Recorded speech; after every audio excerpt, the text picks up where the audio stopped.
네, 오늘은 레위기 23장 26절부터 28절까지 말씀, 그리고 레위기 16장 3절부터 10절까지 말씀, 두 말씀을 가지고 공부하겠는데, 여기 보면 이제 특별히 7월 10일은 속죄일이니 너에게 성회라, 그렇게 해서 레위기 23장 또 레위기 16장이 두 군데의 말씀은 속죄일에 대한 말씀입니다. 속죄일에 대한. 조금 더 구체적으로 말하면은 레위기 23장 26절부터 28절까지는 이렇게 7월 10일 날 속죄일로 지켜라 명령한 거죠. 속죄일을 지키라 명령하신 겁니다.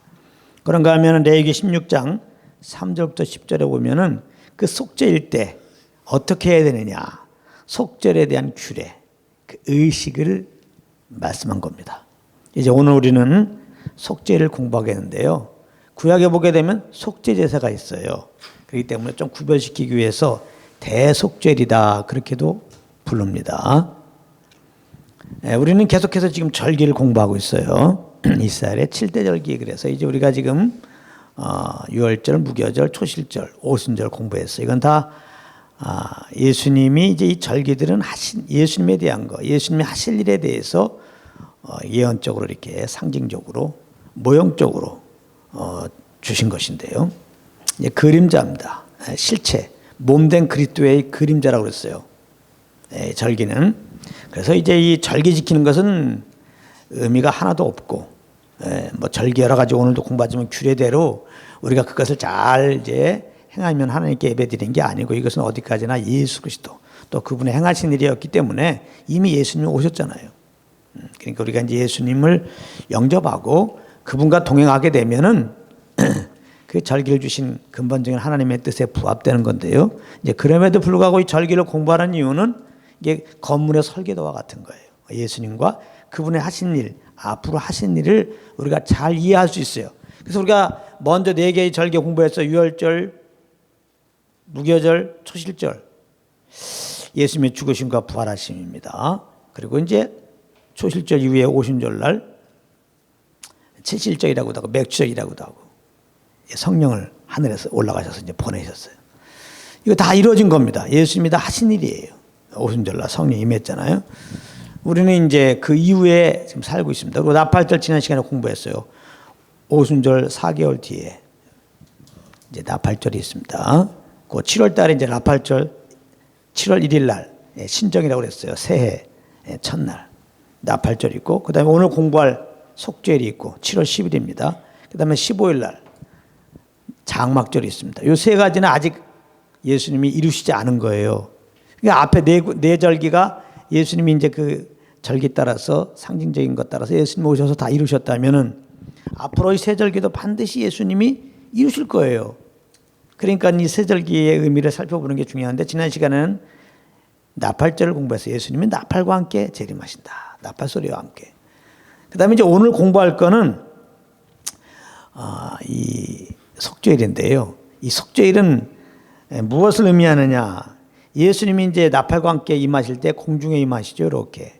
그때 어떤 일이 벌어져요? 예수 믿고 죽은 사람들, 잠자는 자들. 그 다음에 예수님이 이렇게 오실 때 예수 믿고 있는 자들이 다 신령한 몸으로 변화된다 그랬어요. 그래서 공중에 올라갑니다. 교회가 올라가는 거죠. 그래서 거기서 호인잔치예요. 그때 이제 이 7년 동안 호인잔치 하는데 이 땅에서는 7년 대환란이라는 것이 이제 있죠. 7년 환란이 이렇게 있게 됩니다. 그 7년 환란 동안에 이 대속죄는 뭘 얘기하느냐. 예수님이 이제 공중으로 이렇게 나팔절에 재림했어요. 그때 예수 믿는 자들이 이렇게 신령한 몸으로 변화시켜서 이제 공중에서 이렇게 올라오게 휴거죠. 올라오게 해서 거기서 지금 혼인잔치를 벌이고 있습니다. 그러면서 이제 이 대환란 중에 7년 대환란 가운데 이스라엘 가운데 한 번 큰 속죄 은총을 베푸는 겁니다. 그걸 예표하는 거예요. 이 속죄일이. 그래서 이 7년 환란 기간에 하나님이 이스라엘 가운데 이 대속죄 은총을 베푸셔서 온 이스라엘이 구원 얻으리라는 말씀이 이루어지죠. 그것을 말합니다. 그리고 이제 그러나 사실 나팔절도 그렇고 이 속죄일도 그렇고 예수 믿는 자들에게 이미 이루어진 거예요. 우리가 십자가 피 흘려 죽으시고 부활한 예수를 믿을 때 이제 우리의 죄와 불법을 기억지 않는다 그랬잖아요. 우리 죄가 다 사함받았잖아요. 예. 할렐루야. 그리고 이제 하나님의 성령이 우리 안에 오셨잖아요. 그래서 그 주님과 지금 교제하며 살잖아요. 그러니까 예수 믿는 우리들에게는 이미 대속죄를 이미 이루어졌고, 그러나 절기 관점으로, 역사적인 관점으로 오게 되면 이제 예수님이 이렇게 공중에 오셔갖고 믿는 자들은, 교회는 이렇게 이제 휴가해서 거기서 혼인잔치하고 7년 대환란 벌어진 이 땅에 있을 때 7년 대환란 어느 날 하나님께서 이스라엘 가운데 이 대속죄 은총을 베풉니다. 그것을 예표하는. 그리고 이제 장막절은, 그리고 이제 이 땅에 이렇게 예수님이 7년 뒤에 이렇게 공중에서 이제 교회와 함께 내려와서 천년왕국을 이렇게 이루시죠. 예수님이 주와 그리스도가 되셔서 이 세상을 통치하는 천년왕국을 이루는 것이 바로 장막절입니다. 근데 이제 여기서 좀 주의할 것은, 우리가 신학적으로 또 관점에 조금 이렇게 좀 해석하는 차이가 좀 있을 수 있어요. 그래서 뭐 제가 최근에 알았는데, 뭐 어떤 사람들은 예수님이 공중에 이렇게 우리 같이 먼저 공중 재림 있고 이 땅에 오시는, 그렇게 재림을 말하지 않고 한 번에 그냥 단번에 이 땅에 오시는 걸 얘기하고, 또 우리는 예수님 오셔서 이렇게 이제 천년 동안 왕노로 한 다음에 그다음에 이제 새하늘과 새 땅에 우리 또 옮겨가서 거기서 영원토록 거한다, 이렇게 우리는 말씀을 받고 있는데, 또 어떤 분들은 예수님이 오셨을 때 이미 지금이 천년왕국이라는 거예요.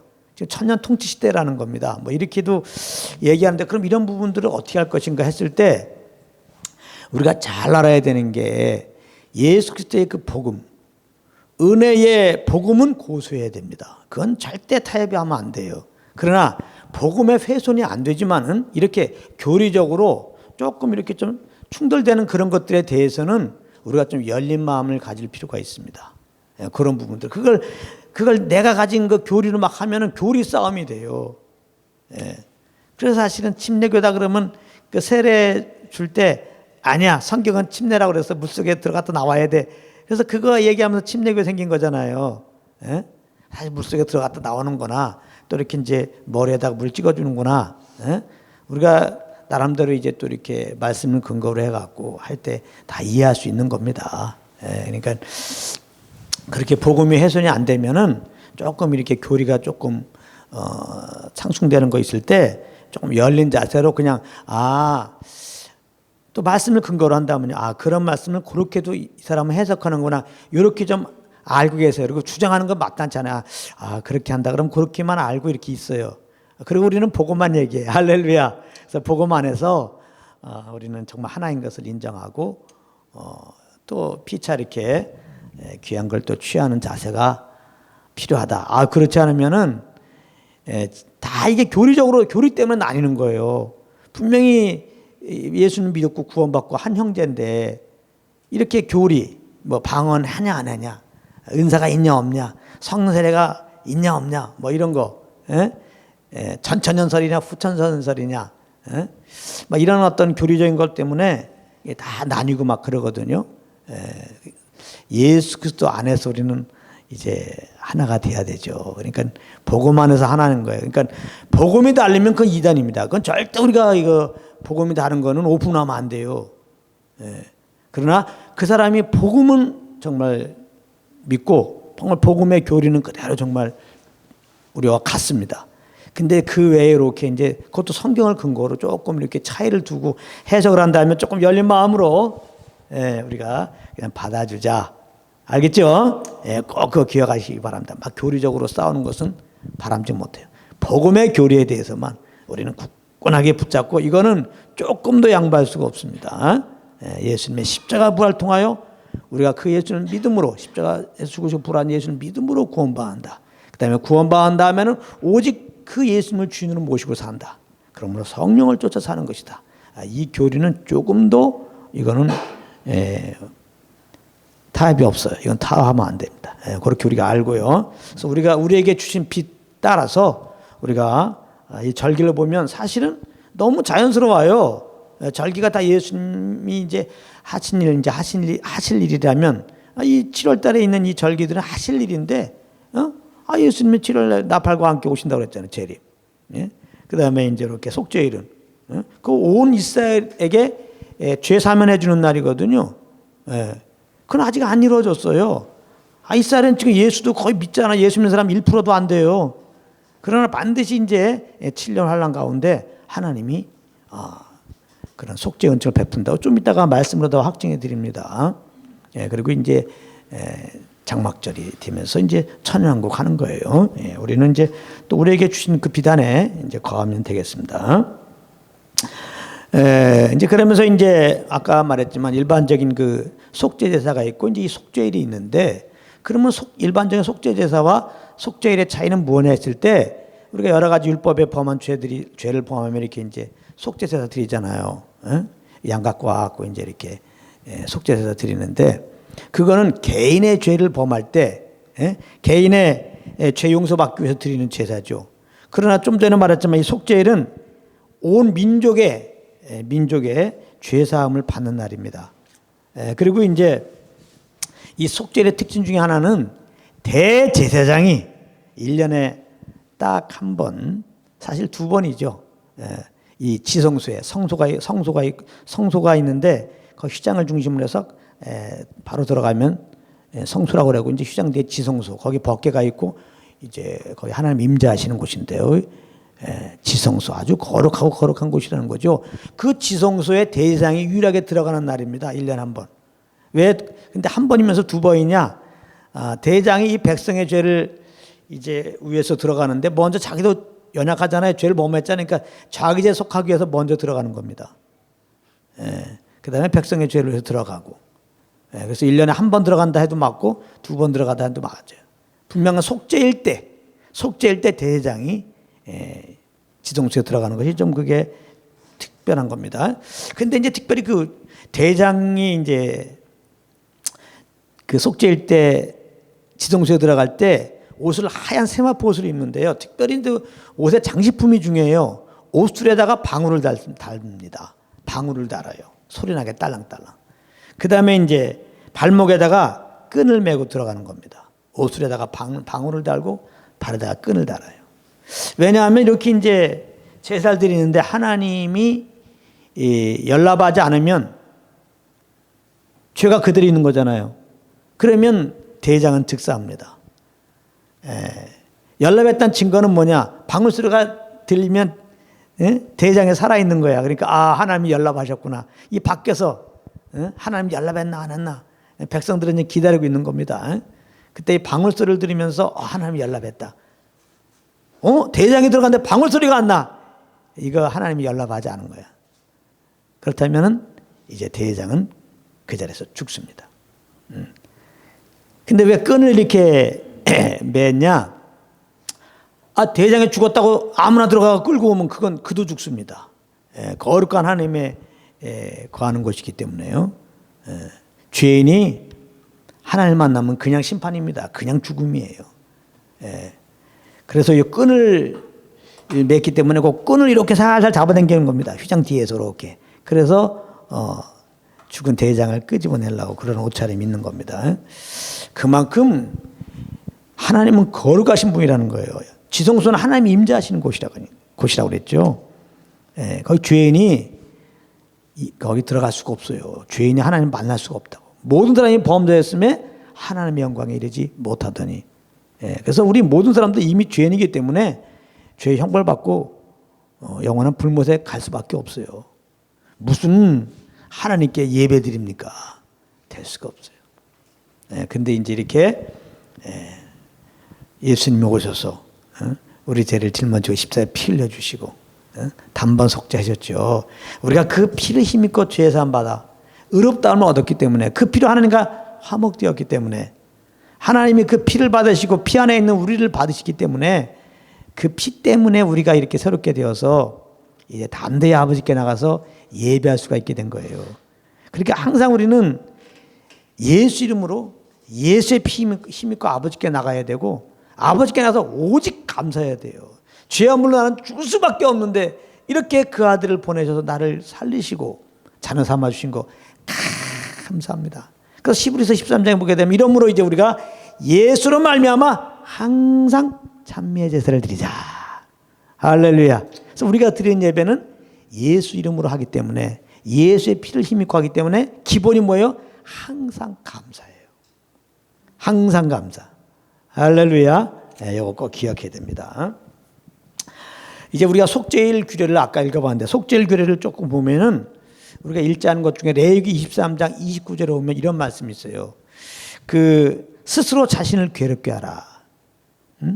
이 속죄일 때는 이 백성들이 스스로 자신을 괴롭게 하라는 겁니다. 이 말은 뭐냐면 죄에 대해서 애통하는 마음을 가져란 말이에요. 죄의 액사는 사망이라고 그랬죠. 죄가 있으면 반드시 죽어야 돼요. 그 참 죄에 대한 애통함을 가지라. 이게 있어야지 이제 우리의 죄를 속하기 위해서 짐승을 이렇게 잡을 때 내가 죽어야 되는데 이 짐승의 대신 죽음으로 내가 사는구나. 그 짐승에 대한 고마움을 가질 거 아닙니까? 예수님은 대속의 짐승으로 오신 거잖아요. 우리가 정말 죄인이고 이 죄에 대한 애통함이 있을 때, 이 죄를 말미암아 저주 아래 있다가 심판받고 영원한 불못에 가야 될 철저하게 멸망 아래 있는 저주 아래 있는 자라는 것을 철저하게 우리가 알고 이걸 아파할 때 정말 이 죄에서 구원하신 예수 그리스도의 십자가 은혜가, 그를 통하여 우리를 죄에서 구원하신 하나님의 사랑이 너무나 우리에게 크게 다가오는 것이죠. 그런데 이렇게 이제 죄에 대해서 아파하는, 죄에 대해서 아파하는 마음은 이게 성령의 역사입니다. 우리 예수 믿기 전에 생각해 보세요. 큰 죄 범하도 뻔뻔하죠. 가끔 TV에 보면 막 중범죄자들 뻔뻔하죠. 양심의 가책이 없습니다. 근데 이제 이렇게 우리가 하나님의 은혜를 받고 구원받고 이렇게 성령과 동행하면 어때요? 조금 잘못해도 진짜 뭐 마음으로 조금 뭐 잘못 생각한 거예요. 근데도 어떨 때 보면 막 괴롭죠. 막 통해자복하는 마음이 오죠. 거룩한 영과 동행하게 되면 그렇죠. 그래서 우리가 성령님께서 지시하는 거 자백하고 아버지께 나가면 나가야죠. 그래야 계속해서 주님과 깊은 사귐을 갖게 되는 거죠. 아무튼 그 죄에 대한 애통하는 마음을 가져라 상징이죠. 또 이제 속죄일의 규례 중에 하나는 아까 말했지만 레위기 16장 6절에 보면은 대제사장이 이제 속죄일에 한번 들어가는데 먼저 자기와 자기 가족의 죄를 속죄하기 위해서 들어간다는 거, 이게 참 특별한 겁니다. 왜냐하면 이 대제사장은 연약한 사람이잖아요. 그러니까 대제사장도 똑같이 죄를 범하고 있단 말이에요. 그러니까 자기 죄를 위해 들어가는 겁니다. 그래서 이제 구약의 이 아론과 아론의 그 후손들을 통해서 대장이 세워지는데요. 그래서 아론의 반태를 따라서 세운 제사장이다 그러는데요. 이 속죄일의 이 제사 제도는 그래서 온전한 것은 아니죠. 그 제사장이 온전하지 않아요. 또 죄가 있잖아요. 그리고 때가 되면 또 죽어요.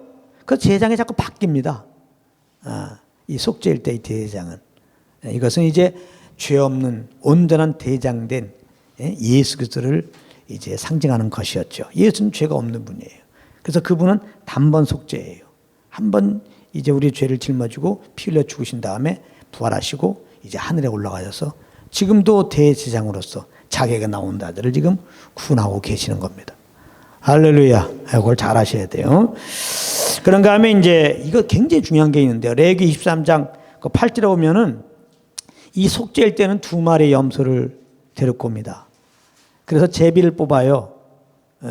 아마 생각할 때 돌 2개에다가 하나는 하나님 여호와를 위하여, 하나는 아세셀을 위하여 돌을 이렇게 딱 돌에다가 그렇게 새긴 다음에 이렇게 이제 눈 감고 아마 뽑았겠죠. 둘 중에 하나. 그래서 이제 제사장이 딱 뽑아서 하나는 여호와를 위하여 염소를 드리고 하나는 아세살을 위하여 해서 이제 광야로 이렇게 보내는 일들이 있습니다.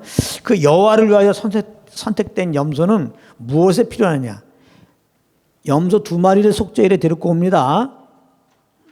근데 그 중에 여호와를 위하여 선택된 염소는 무엇에서 쓰느냐? 이걸 알아야 되겠죠. 이거는 이스라엘 백성들을 위해서 속죄제로 드립니다. 이스라엘 백성들의 그 죄 속함을 위한 제물로 드린다 이 말이에요. 레위기 16장 15절 16절입니다. 그리고 아세셀 선택된 염소는 아세셀 염소로 선택된 염소는 광야로 내보내게 됩니다. 광야로. 그래서 그 의미를 좀 살펴보면요. 그래서 이제 먼저 여호와를 위해 선택된 염소를 잡죠. 그래서 이제 그 피를 가지고 대장이 이제 지성소에 들어간다고 그랬죠. 그 지성소에 들어가면 뭐가 있냐면은 법궤가 있어요. 법궤. 그래서 그 다음에 그 법궤 뚜껑이 있어요. 그 뚜껑에다가 이 짐승의 피를 뿌립니다. 속죄소 위에 혹은 앞에. 속죄소 앞에도 뿌리지만 속죄소 위에도 이렇게 뿌려요. 그러니까 그 법궤 뚜껑, 그게 속죄소예요. 거기다가 뿌린다 이 말이에요. 그걸 보고 시은좌라고 그래요. 시은좌. 왜냐하면 하나님이 이제 거기다가 피를 딱 뿌리면은 하나님의 죄를 이렇게 용서하시고 거기 그 속죄소 위에 이렇게 하나님 임하시거든요. 그래서 시은좌라가 이렇게 이제 이름도 하는데요. 자, 근데 여기 이제 법궤 위에다가 이제 법궤 뚜껑에다가 지금 이렇게 피를 뿌리잖아요. 그랬더니 하나님께서 이제 죄를 용서해 주시고 이렇게 임하십니다. 근데 이 법궤는 뭘 상징하냐?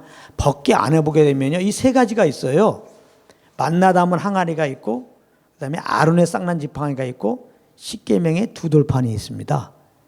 근데 이것은 그 이스라엘의 범죄와 이게 관계가 있어요. 광야에서 이스라엘 광야 생활할 때. 자, 이 만나 담은 항아리는 이제 이 만나는 어떻게 내리게 됐어요? 이스라엘 백성들이 그냥 광야에 죽겠다는 거예요. 죽겠다고 하나님을 원망하는 바람에 원망한 죄죠. 그래서 만나 주신 거거든요. 근데 아론의 쌍난 지팡이는 뭡니까? 이스라엘 백성들 중에 특별히 그 고라가 중심돼 갖고 아론과 모세의 그 권위를 대적하는 일들이 생겼죠. 그래서 이제 아론과 모세는 하나님이 주신 권위다. 이것을 알려주려고 아론의 지팡이에 싹이 나게 한 거거든요. 그러니까 이것도 반역의 범죄란 말이에요.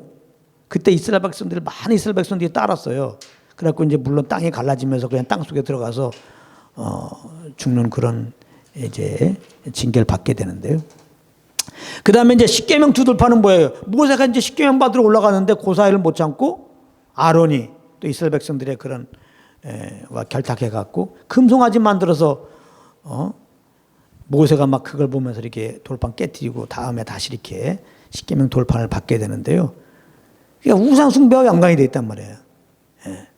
이 십계명 두 돌판은. 그러니까 법궤 안에 이 세 가지 있는 내용들은 다 이스라엘의 범죄와 관계된 거예요. 그러니까 이스라엘의 범죄 위에 범죄했는데 그 범죄 위에 지금 피가 이렇게 덮여지는 거거든요. 그랬더니 하나님이 이제 그 피를 보시고 죄 용서하시고 이제 임하셔서 말씀하신다. 지금 이거거든요. 그러니까 이스라엘 백성들은 율법으로 말하면 죽어야죠. 우상 숭배했잖아요. 원망했잖아요. 권위 대적했잖아요. 이스라엘 백성들은 죽을 거예요. 죄를 범해갖고. 근데 이스라엘 백성들은 살았어. 속죄일 때마다 그거 확인하는 거예요. 죄로 우리는 죽어야 되는데 우린 또한 살았다. 어떻게? 염소의 피 때문에. 우리가 죽어야 되는데 염소가 대신 죽었어. 우리가 죽어야 되는데 염소가 그 피를 이렇게 흘려서 그 피 때문에 살았다는 거죠. 이것은 이제 어디까지나 죄의 허물로 우리는 죽었죠. 그런 우리들이 어떻게 살 수 있는가를 말씀하는 거죠. 그것은 이제 어린 양으로 오셔갖고 우리의 죄를 위하여 십자가에서 피 흘리신 그 예수를 믿음으로 우리가 죄사함 받고 영생 얻고 새롭게 한다는 것이죠. 그러니까 우리들은 예수의 피 안에 있으면 사는 거예요. 그러니까 예수 믿어야죠. 그러니까 예수 믿으면 예수의 피가 우리 마음에 뿌려지는 겁니다. 마치 속죄소 이렇게 뿌려지듯이 우리 마음에 쫙 뿌려지는 거예요. 그래서 우리를 하나님이 받으시는 게 우리가 선행을 해서 받으시는 게 아니고 우리 마음에 뿌려진 예수 피 때문에 그래요. 우리가 죽어야 되는 이스라엘 백성들이 죽어야 되는데 양이 죽었잖아요. 우리가 죄로 말미암아 죽어야 되는데 예수님이 어린 양으로 오셔서 대신 죽으셨어요. 예. 우리가 이 죄에서 사함받기 위해서 이제 예수님이 그 거룩한 보혈을 흘리셨어요. 그 예수님을 영접할 때 예수의 피가 우리 마음에 뿌려지고 이제 예수 믿는 우리들은 그 피 안에서 우리를 보신단 말이에요. 하나님이 염소의 피를 보고 이스라엘이 범죄했지만 받으신 것처럼 우리가 범죄했지만 예수를 영접하면 예수의 피로 우리를 보시고 의롭다 하시고 거룩하다 하시고 우리를 그냥 받으세요. 그러니까 우리 하나님께 나갈 때 예수의 피만 의지하고 가면 돼요. 그래서 예수의 피를 힘입었느냐? 담대히 나가라. 담대히 나가라. 할렐루야. 네, 오늘도 담대히 나가시기 바랍니다. 네. 그래서 이제 염소의 피를 뿌리고 하나님 받으시면 임하셨잖아요. 네. 우리가 십자가에 피 흘리신 예수님 영접할 때 예수의 피가 내 심령에 뿌려지고 마음에 뿌려지고 하나님의 성령 우리 심령에 오셨잖아요. 할렐루야. 네. 그래서 이제 하나님이 이렇게 지성소에 임하셔서 대장에게 말씀하신단 말이에요. 그거를 이제 이스라엘 백성들에게 말씀하면 하나님과 교제하는 거죠, 그게. 그래서 그 안에 또 거해서 사는 건데요. 예수님의 구원받은 우리들에게는 이제 하나님의 성령 오셨으니까 이 주님과 교제하고 살면 되는 거죠. 우리에게는 이미 속죄일이 다 이루어진 겁니다. 속죄일을 지킨다는 의미는 뭐예요? 이 성령과 늘 이제 교제하며 사는 거예요. 할렐루야. 그거를 잘 아셔야 됩니다. 그래서 이 속죄일을 이 제사를 우리가 좀 전에 봤지만 이 속죄일 제사 때는 이 제사를 정말 집례하는 대제사장이 참 약점을 가진 대장이었다. 죄가 있고 연약해서 죄가 있고 그다음에 한 번 죽는다. 그래서 제사장이 이제 바뀌는 게 있어요. 그래서 이제 속죄의 제사는 온전한 제사가 아니죠. 이건 죄가 없이 단번 속죄 이루실 예수님, 정말 대제사장 된 예수님을 예표한 것 같다. 그런가 하면은 또 속죄일 때 그 제물된 그 제물은 능히 죄를 없이 하는 건 아니죠. 짐승의 이 피가 능히 죄를 없이 하지는 못해요. 히브리서 10장 3절 4절에 오면은 그러나 이 제사들에는 해마다 죄를 기억하게 하는 것이 있나니, 그러니까 죄를 완전히 없이 하지 못한다는 거예요. 이는 황소와 염소의 피가 능히 죄를 없이 하지 못한다. 이건 어디까지나 상징이지 짐승의 피가 사람들의 죄를 없이 했다면은 예수님 오실 필요가 없죠. 짐승의 피 제사를 지금도 드려야 되겠죠. 근데 짐승의 피가 완전히 죄를 없이 하지 못해요. 그러니까 죄 범할 때마다 속죄 제사를 드려야 되고 이렇게 매년 속죄일 때 또 제사를 드려야 되는 거예요. 죄 사함을 위해서. 돌아서면 또 죄를 범하잖아요. 그러니까 또 속죄 제사를 드려야 돼요. 속죄 제사 드렸다고 우리 죄가 이제 없어지니까 계속 죄를 범하는데, 그런 죄를 범할 때마다 속죄 제사 드린다고 합시다. 도대체 양을 몇 마리를 갖고 있어야 돼? 그러니까 사실 속죄에서 죄를 범할 때 속죄제사를 드려도요, 사실 마음에 지은 죄, 또 알고 지은 죄, 모르고 지은 죄 생각하게 되면 구약에 아무리 속죄제사를 통해서 죄가 사함받는다 해도 죄에 속함받지, 죄가 해결되지 않은 죄들이 많아요. 어떻게 보면 이런 것들이 속죄일 때 또 다 탕감 맞는 거예요. 할렐루야. 그러나 속죄일 때 이렇게 온 민족적으로 이제 너희들은 죄가 없다 이렇게 속죄 받아도 또 돌아서면 또 죄를 범해요. 그러니까 또 속죄 제사를 드리고 또 이렇게 속죄일날 또 이렇게 제사를 드리게 되는 거죠. 그게 뭐예요? 속죄 제사 드리는 그 제물이 온전하지 못하다는 거죠. 이건 어디까지나 이제 상징이었어요. 참 대속제물로 오셔서 우리 죄를 짊어지고 대신 십자가에서 그 몸이 이제 찢기고 피 흘려 죽으셨잖아요. 단번에 드릴 그 예수님의 몸을, 그 속죄제물로 드릴 그 몸을 상징하는 거였다. 근데 정말 예수님이 이 땅에 약속 따라 오셔갖고 속죄를 어떻게 보면은 그 예언 따라 오신 거 아니에요. 그래서 그 몸이 우리 죄를 짊어지고 대속제물로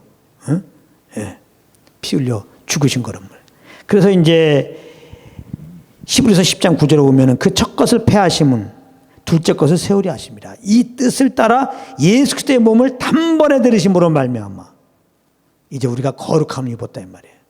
그러니까 이 구약의 속죄라는 것은 카파르란 말이거든요. 카파르, 이것은 덮다라는 의미예요. 그러니까 구약의 속죄는 이런 거예요. 이렇게 이제 더러운 것이 있는데, 더러운 것이 눈이 이렇게 내리잖아요. 그 눈이 이렇게 하얗게 쌓이면은 사실은 또 하얗게 보이죠. 하얗게 됐죠. 그러나 사실은 그 속에 조금 더러운 것이 남아 있어요. 그렇죠. 그러니까 완전한 구약의 속죄는 완전한 죄사함이 될 수 없단 말이에요. 이건 어디까지나 상징이란 말이에요. 그래서 예수님이 오셔서 그 피 흘리셨는데 우리 죄사함을 위해서 그 피는 그 예수의 피로 말미암아 우리가 죄사함 받은 걸 구속이라고 그러죠. 구속. 그래서 구속고 죄사함 받았다 할 때 이 구속의 의미는 이 더러운 것 자체가 아예 없어져갖고 깨끗하게 한 거야. 할렐루야. 완전히 양심을 깨끗하게 한 거라니까. 예. 이제 온전히 깨끗한 양심으로 주님을 섬길 수가 있어. 이제 우리는. 예. 근본적으로 이제 이런 차이가 있습니다. 그래서 이제 이 속죄일 제사를 보면서 예수님이 이제 대장으로 오셨고 또 그 몸에 우리를 짊어지고 단번 속죄를 이루셨다. 그래서 이제 우리가 십자가에서 피 흘려 죽으시고 부활하신 예수를 믿으면은 우리가 죄 사함 받고 구원 받고, 예. 그 예수님의 그 십자가의 희생을 따라서 예수 믿는 자들에게 예수의 피가 덮여져 있는 우리 심령 가운데 하나님의 성령을 보내시고, 예. 이제 그러므로 우리는 이 속죄를 보면서 속죄 제물로 오셔서 죽으시고 부활하신 예수를 믿음으로 주님이 나의 죄를 다 용서하셨다. 그리고 하나님의 성령으로 나와 함께 하신다. 그리고 주의 뜻을 말씀하신다. 이거를 알고 늘 성령과 교통 속에서 그렇게 살아가야 되겠죠. 그래서 이제 이 또한 속죄일은 좀 전에 말했지만 우리 믿는 자들에게는 예수를 통해서 죄를 단번에 이렇게 처리해 주신 거를 상징하지만 또 한 가지는 이스라엘에게 한 번 회개의 날을 주실 거에 대한 예표입니다. 이게 이제 7년 환란 가운데 우리 이제 계시록 공부했는데요. 그런 날이 있습니다. 온 이스라엘이 회개하고 주님께 돌아온 날이 있습니다. 자, 예언적으로 성경에 말씀하고 있어요. 스가랴 12장 10절 한번 같이 읽어보겠습니다. 스가랴 12장 10절. 이거는 중요해요. 이런 일이 벌어질 거니까요. 이런 일이 벌어질 겁니다. 스가랴 12장 10절을 한번 같이 보겠습니다. 같이 읽겠습니다. 시작. 내가 다윗의 집과 예루살렘 주민에게 은총과 강구하는 심령을 부어주리니 그들이 그 찌른 바 그를 바라보고 그를 위하여 애통하기를 독자를 위하여 애통하듯 하며 그를 위하여 통곡하기를 장자를 위하여 통곡하듯 하리라. 여기 보면 은총과 강구하는 심령을 부어준다 그랬고요. 그 13장 1절 스가랴 13장 1절 같이 읽겠습니다. 시작. 그날의 죄와 더러움을 씻는 셈이 다윗의 족속과 예루살렘 주민을 위하여 열리리라 그랬단 말이에요.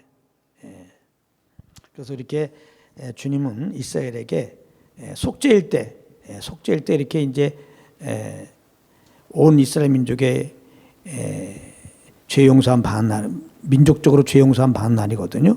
이것은 이제 예수님이 이제 이 땅 이렇게 공중에 재림하시면서 이 7년 환란 가운데 어느 날 주님이 열방에 충만하면서 온 이스라엘이 구원하신다고 말씀하셨는데 이 온 이스라엘이 구원받도록 속죄 은총을 베푸신 일이 있다는 것을 이제 예언적으로 주신 거기 때문에 그런 날이 반드시 올 것입니다. 자, 그리고 이제 두 염소 중에 하나는 여호와를 위하여 해갖고 이제 그거는 이스라엘 백성들의 이 속죄를 위해서 이렇게 제사 드리는데 썼다고 그러는데요. 또 하나의 그 염소가 있죠. 이게 중요한 거예요. 속죄는 또 하나의 염소, 이거 굉장히 중요합니다. 두 마리 염소 중에 하나는 여호와를 위하여, 하나는 뭐예요? 아세스를 위하여. 아세스를 위한 이 염소가 굉장히 중요합니다. 좀 말이 조금 발음이 좀 쉽지 않아요. 아세셀 염소. 이제 이 아세셀이라는 말은 이거는 이제 여러 가지 견해가 있어요. 그렇기 때문에 뭐 그냥 참고만 하세요. 어떤 사람은 다 이것도 근거를 가지고 하는 거예요. 뭐 광야의 한 지역을 말하는 거다. 아세셀 염소했을 때 그 아세셀이 무엇이냐 했을 때 정확하게 정답이 없어요. 여러 가지로 이제 견해가 있다는 거예요. 광야의 한 지역이다. 또 귀신의 왕 사탄을 칭하는 것이다. 그런가 하면은 광야로 보내어진 순염소다. 뭐 이런 식으로 이제 해석들 하는데, 뭐 아세셀 염소는 결국은 이제 우리 죄를 짊어지고 이렇게 성문 밖에서 고통당해서 이제 버림당하신 그 그리스도를 상징하는 것이니까요. 우리 그렇게 알으면 돼요. 뭐 어떤 게 정답이냐 이런 거는 뭐 너무 이게 신경 쓸 거 없습니다. 물론 논쟁할 것도 없어요. 아세셀은 이거다. 자, 그래서 이 아세셀 염소가 굉장히 중요합니다. 속죄일은요. 자, 그럼 아세셀 염소가에 대한 부분 한번 보겠습니다. 레위기 16장 21절 22절 다시 한번 보겠습니다. 레위기 16장 21절 22절 이거 굉장히 중요하기 때문에 한번 다시 읽겠습니다. 레위기 16장 21절 22절. 자, 아세셀 염소가 나옵니다. 자, 아세셀 염소는 어떻게 이제 제사 드릴 때 사용했는가 봅시다. 시작. 아론은 그의 두 손으로 살아있는 염소의 머리에 안수하여 이스라엘 자손의 모든 불의와 그 범한 모든 죄를 아뢰고 그 죄를 염소의 머리에 두어 미리 정한 사람에게 맡겨 광야로 보낼지니 염소가 그들의 모든 불의를 지고 접근하기 어려운 땅에 이르거든 그는 그 염소를 광야에 놓을지니라. 이게 같이 읽다 보니까 조금 단어가 좀 차이 나는 게 있죠. 내가 어느 날 이거 말씀을 정리하다가 찾은 게 하나 있어. 나 지금까지는 그냥 내가 다 이게 성경을 썼거든요. 너무 막 이렇게 길 때는 시간이 좀 아깝더라고.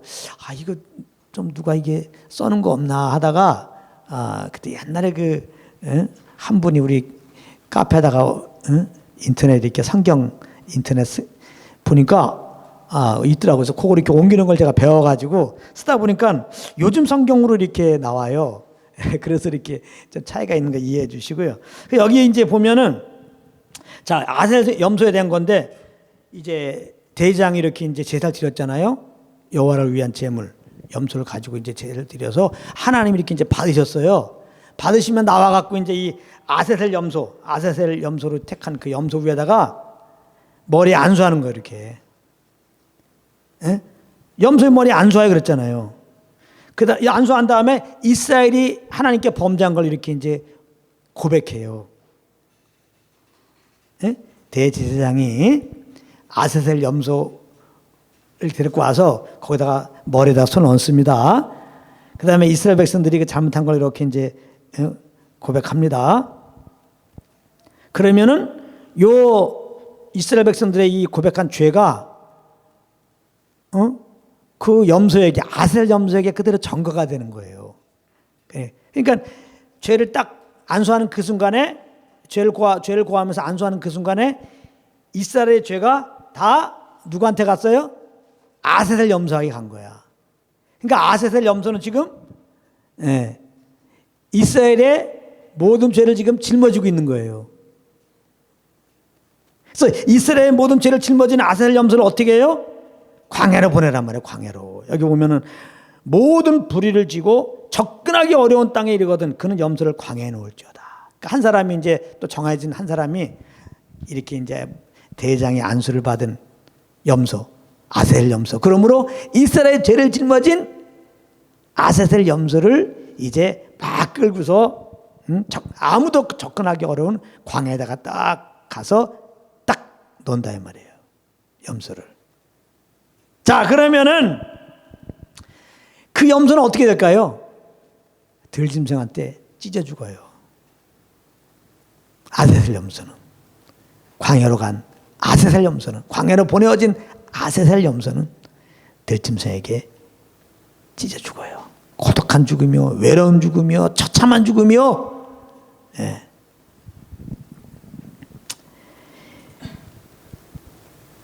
이 아세셀 염소는 예수 그리스도를 말하는 거죠.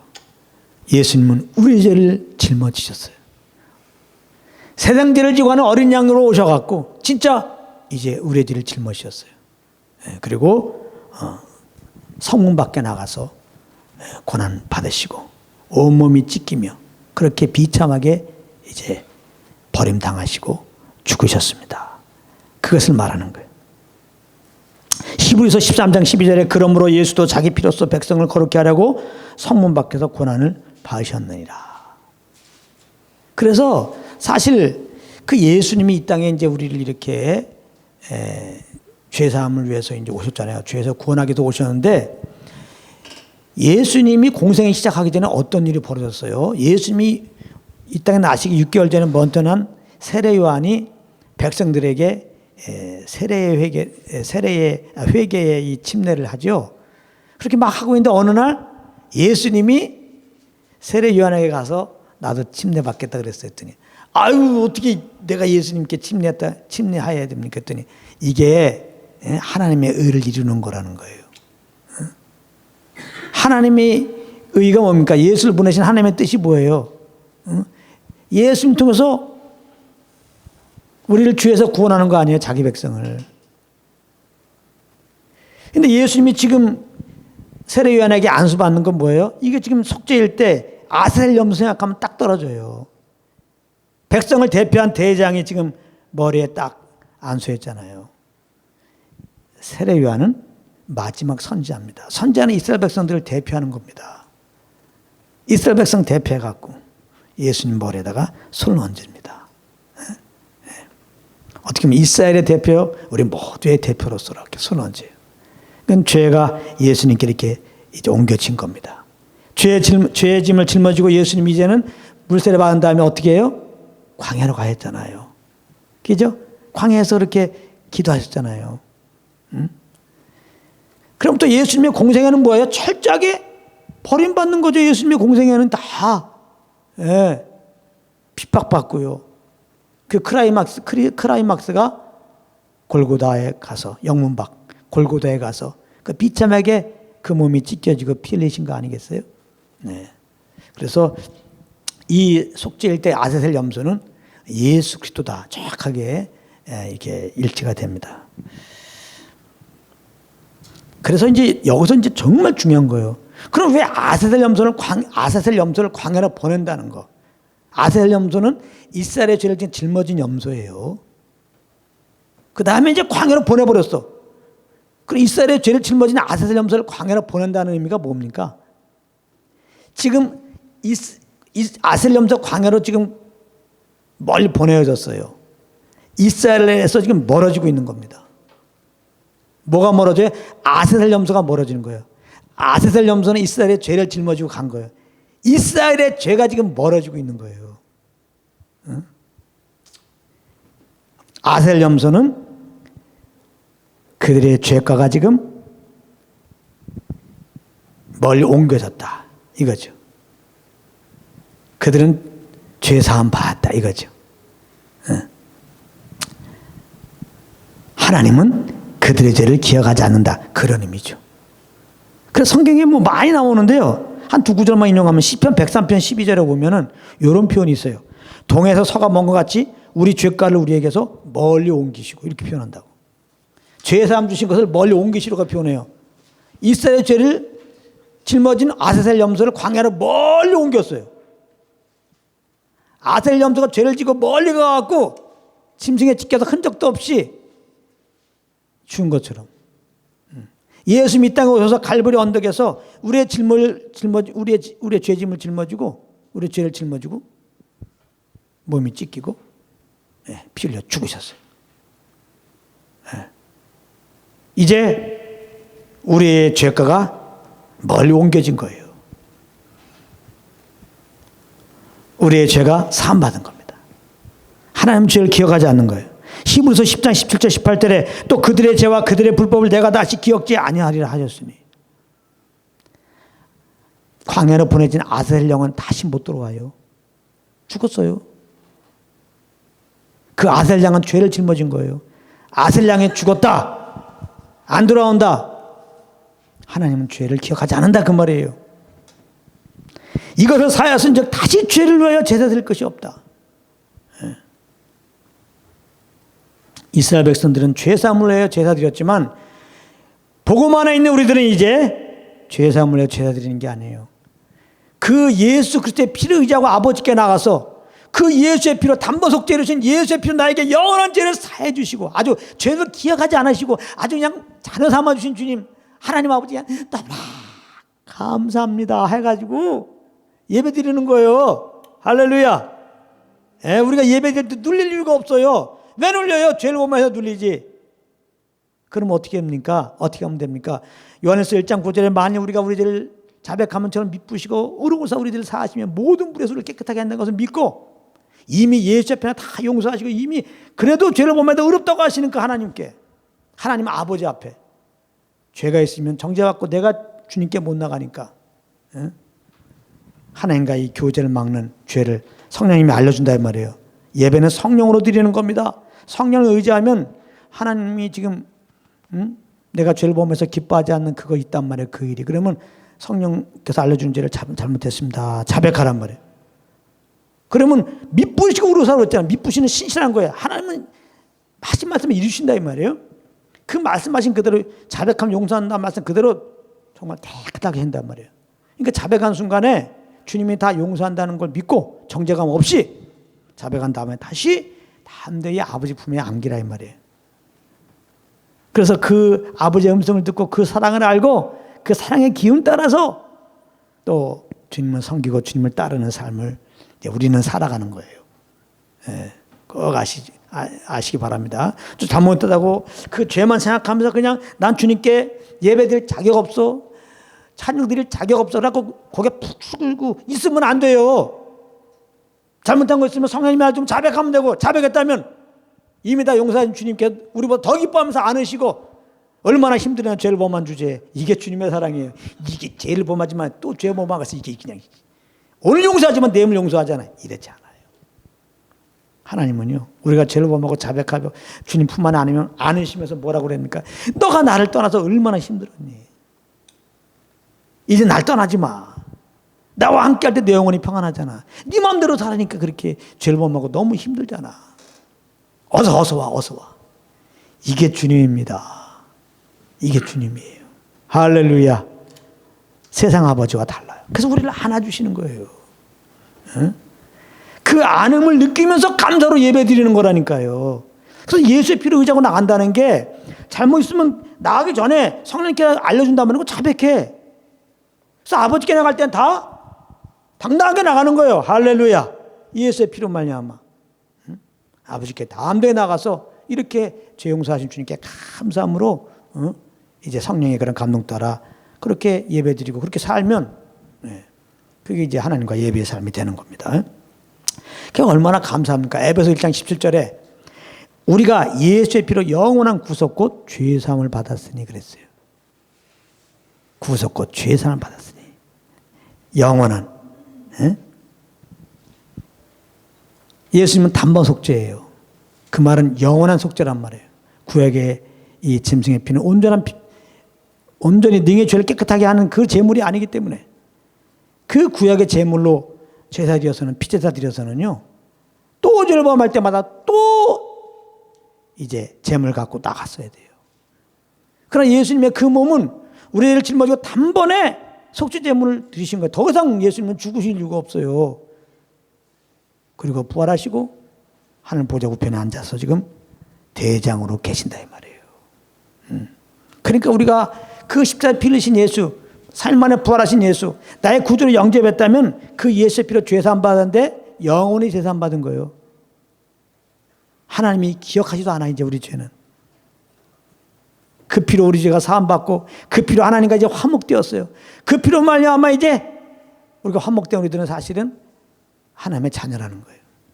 영원 하나님의 자녀가 된 거예요. 여기서 우리가 흔들림 없어요. 그러니까 우리는 항상 예수 피를 의지하고 하나님께 나가서 뭘 해야 돼요? 그 예수의 피의 은혜만 생각하면 뭐 해야 돼요? 감사 찬양밖에 없어요. 근데 이게 이 땅에서만이 아니에요. 처음 가면 하는 일이 뭐예요? 찬양밖에 없어. 찬양, 감사가. 왜냐하면 천국은 너무 좋잖아요. 뭐 저도 뭐 안 가봐서 몰라요. 그 뭐 계시록에 좀 써 있지만 뭐 그게 감이 옵니까? 아무튼 너무너무나 좋은 거야. 응? 생각하는 거죠. 이 거룩한 나라에 내가 어떻게 왔지? 이 죄덩이가 예수 그리스도의 그 은혜구나. 예수 그리스도의 그 속죄 제물 대신, 대속 제물 대신, 화목 제물 대신 그 십자가의 은총으로 이렇게 내가 구원받은 거구나. 이걸 알게 돼 갖고 계시록 보면 찬양을 하지만 그 찬양 제목이 뭐예요? 다 찬양 내용이 어린 양 예수. 나를 죄에서 구원하시려고 어린 양으로서 피를 흘린 그 어린 예수를 찬양하고 있단 말이에요. 계시록 7장 10절에 큰 소리로 외쳐가로되 구원하심이 보좌에 앉으신 우리 하나님과 어린 양이라고 표현한다. 여기서만 어린 양 예수를 찬양하는 게 아니에요. 우리가 어린 양 예수 찬양하는 것은 천국에서 할 일이에요. 거꾸로 말하면은 우리가 지금 그러므로 어린 양 예수를 찬양하면 그게 천국이 우리 안에 이루어진 거예요 지금. 할렐루야. 찬양할 때마다 성령으로 말미암아 이제 천국의 영광을, 그 거룩한 영광 우리 가운데 심겨주겠죠. 그래서 이제 우리 예수 믿는 우리들은 이 속죄를 지킨다는 의미는 다른 거 없어요.